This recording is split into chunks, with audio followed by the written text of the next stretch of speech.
Good morning, everybody. Katya Woods here for Couple Social, speaking with the director of NuevoRico, not Nuyorican. You can tell it's early for me. And introduce yourself. Tell everybody a little bit about yourself before we get into your film. I'm Kristian Figueroa, aka Chris Merck, multi-dimensional director. I direct a lot of things, kind of like across the board. I've directed, mini docs for Bad Bunny, like Billie Eilish. I've worked with Hannibal Buress on like comedy specials, and more recently did some episodic call to action for voters through Ilana Glazer, and then yeah, man, and now my latest endeavor, NuevoRico.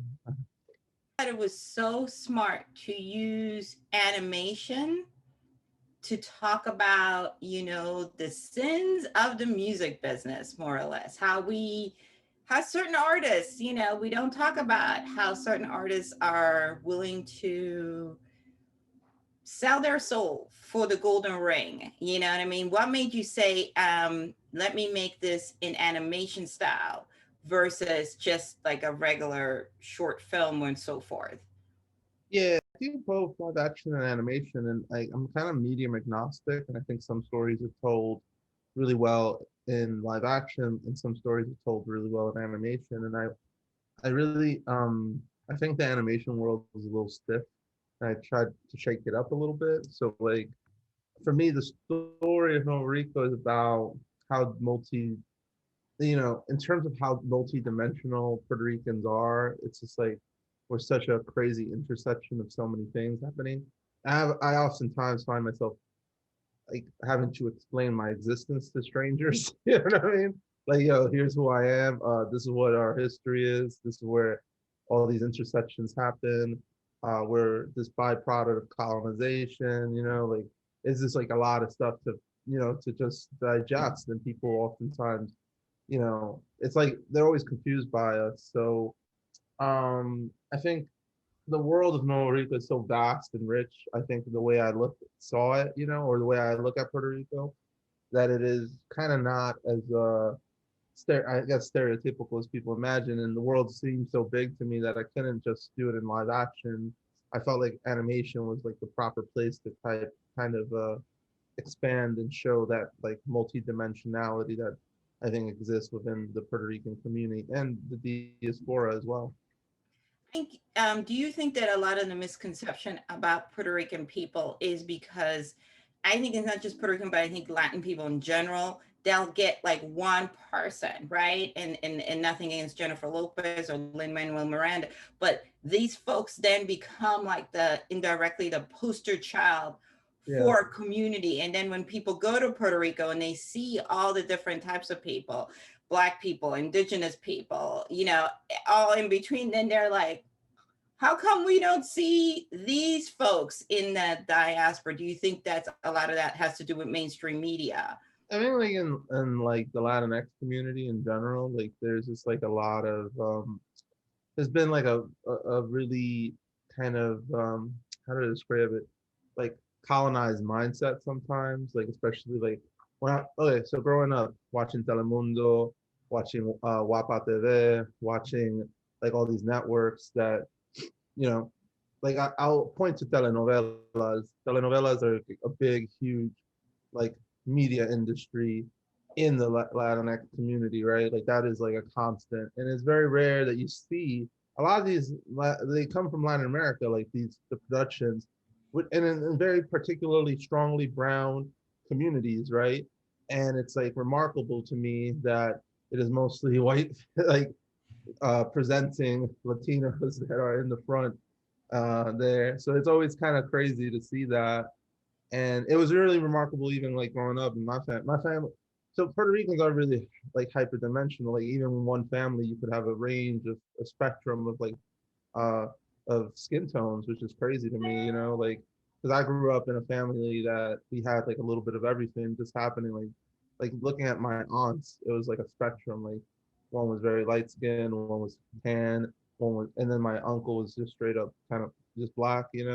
and then my grandfather's very like indigenous looking. Then my grandma is kind of a little indigenous looking, and she got a skin condition that lightens her skin up over time. And then it's just wild to see like how in just one family you could kind of see a spectrum. And yeah. So yeah, it is a big problem for sure. Like kind of just like how we're not monolithic. I don't think anyone in No, no we're community is not. monolithic, and I think like as particularly at least for Puerto Rico, it's very transient. There's a lot of mixing that happens, and like I think we have to kind of acknowledge and deal with that. And I think especially in the Latinx community, something that we don't confront enough is that the whiteness of that community is an act of violence perpetuated through colonization. So like rather than like associate with that act of violence, we should be embracing kind of like the our multi-dimensionality, I think, or at least that is my personal opinion. No, no, no. I think you're glad you talk about that. Um, Before my blunder, you talked about that you are NuevoRican, and I always feel like that term doesn't get used enough. You know what I mean? It's a very distinctive New York. It's also a movement. Music especially in the arts. Like you think about the late '60s, '70s. I always say that that is a very special time for us as people of color, because in the '60s we were trying to integrate, and in the '70s we were, I believe, that's my opinion and you can add on it, in the '70s it wasn't about integrating, it was more about celebrating who we were, and about saying, you know what, we're going to wear our hair like this, we're going to wear our clothes like this, we're going to do our art like this, and we're going to just do what feels right. And if you get it, you get it. If you don't, oh, so what? But this, I'm making this for my community. Do you feel like that type, especially also in New York, because New York is so much about your environment informs your art? Do you feel a lot of that influenced you as an artist? Oh yeah, absolutely. Like I love the movements of the '60s and '70s. Like I look up to the Young Lords a lot, who were kind of like the Puerto Rican Black Panthers, and they were like a um multifaceted group of people that, I mean, some of the lead members even were like women of color, like black, who were part of the group, even though they weren't Puerto Rican, which was crazy. You know what I mean? Like that's how intermixed it was. And I look up to them a lot. Yeah, like I think there's something about that moment in time and history that speaks to a lot. And I think a lot of people were trying to reclaim identity at that point. Like they were just like there was so much abuse happening. I mean, it's still, I think that there's still abuse happening now. Like it's still systematic. I mean, we look at what happened with Hurricane Maria, and it's obvious that like people devalue brown lives, people devalue black lives. Like, and now we're seeing this. I mean,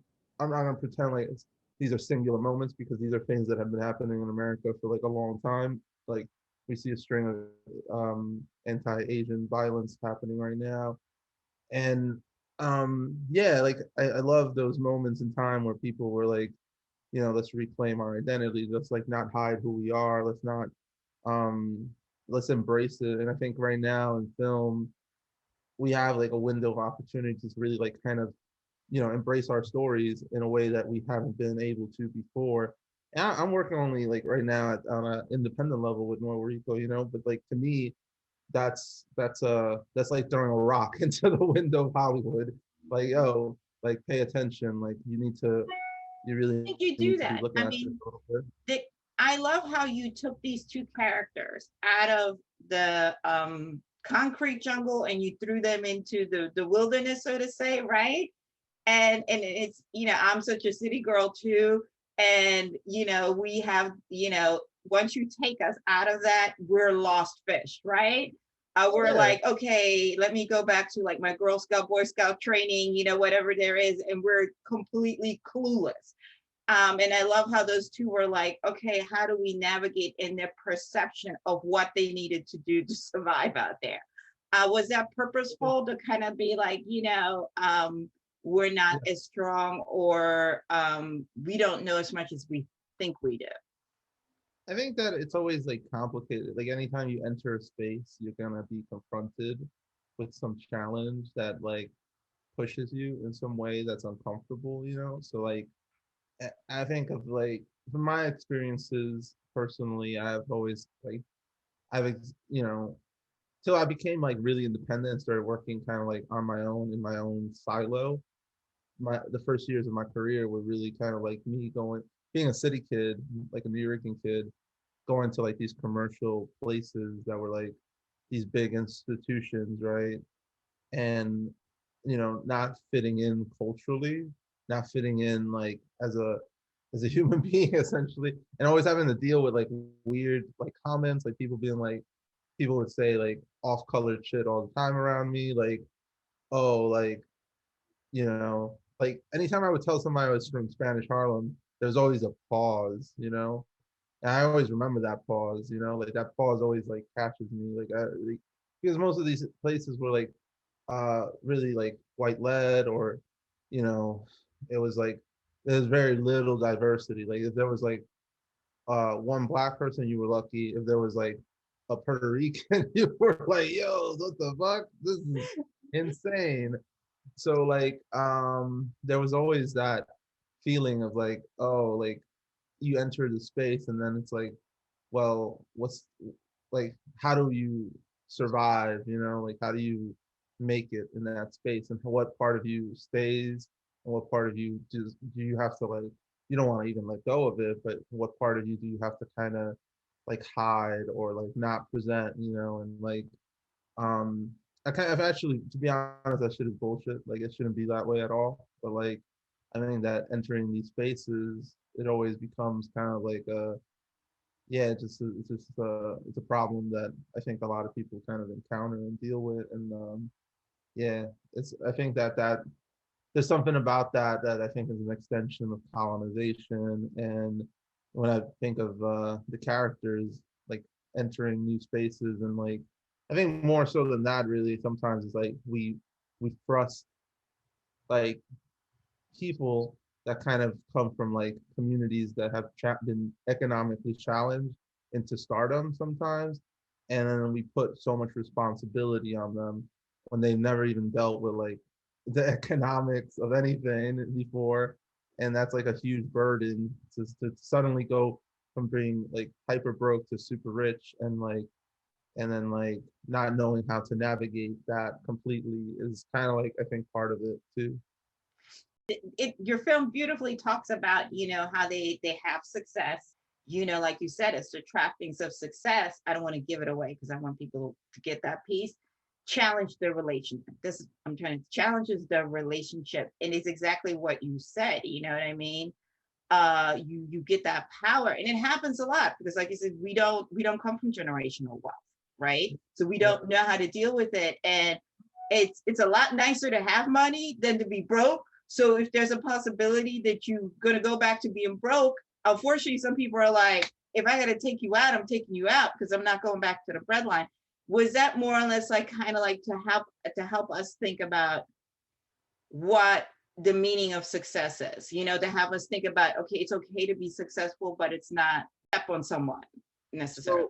So, so the title translate. Okay, so Puerto Rico, right?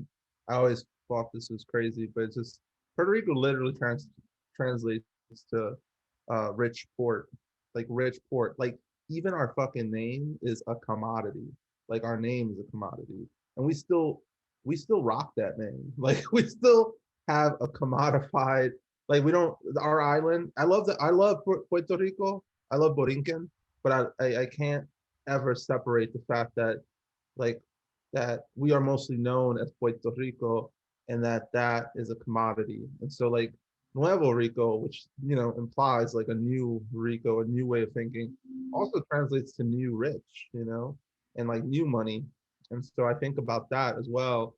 And like this idea of like when you become new money and like what money does to separate communities, you know, and I think that in general, especially in uh, brown and black communities, there's a lot of challenges presented to us economically, social economics, you know, like the social economics of it are just really complicated. And then like how even money can separate families or the lack of money can separate families. And I think to me, that's like a very important thing. Like I saw that in my own household, like how the strain of not having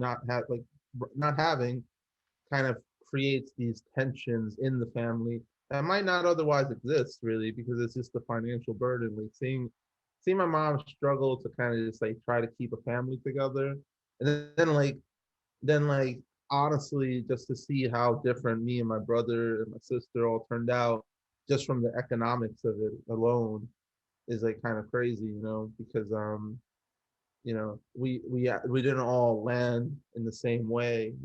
I'll get teary eyed if I talk about it too much, but it's hard. It's really hard to see that in a family, and it's like and I'll give you an example more directly too, where like in high school, one of my I mean, if you're Puerto Rican and you went to school in the city in New York and you somehow got out of that, right? Because I grew up in kind of like the New York City of the 90s, which was kind of like a little bit hectic. Like it was a little more violent than the New York that currently exists. And I went to the public school system in New York, right? And so, which education in New York is like a rough thing. Like it's just not really well built. You know what I mean? Like I give a lot of praise to the education system. I give a lot of praise to the teachers and the people who try to make it work, but there's a lot of problems there anyway. And I just look at how even when I like how many people kind of went to college from just my high school alone was like it's very like, oh, like not even a lot of us. And then like when we go to college, when I went to college, I was part of this EOP, Education Opportunity Program, right? And our the success rate of I think the Latinx community to kind of graduate college in our school was like only 50%, which means it was like a flip of a coin. Like it was a flip of a coin. Like, oh shit, like you flip a coin, maybe you get out of here. So I don't know. And then, like I contrast that to the experience to say like one of my boys growing up in Spanish Harlem, he, as we grew up, he ended up working in Domino's Pizza in like a local area that, and it's crazy to see how like I'm always cool with people, but like at the same time, like finances kind of separate your lives a lot. And then like as you're kind of moving up in the world, so to speak, it's really hard to kind of stay like your social circles and the way that, so that always messes with my head too. And like you want to carry a community with you anywhere you go, and like you want to carry your people. At the end of the day, like that's what it is. Like I gotta, anywhere I go, if you're less of something and you go to a place that there's more of something else, like you know what I mean, like you become sort of unintentionally a representation of that community, and then like it's almost like you have all this burdened responsibility that you didn't even ask for, sometimes, and it's like it's kind of a trip. Yeah, absolutely. I want to thank you for taking the time to talk to me today. I think your film is really, it's fun, but you're sneaky with it, where you give us lots to think about. We're going to put the information, the website and all that, where you can connect and see where it's playing next, because it played at South by Southwest. So, it's not that long. I know we're all like, please no more 3-hour movies. Everything this year has been 2 hours plus.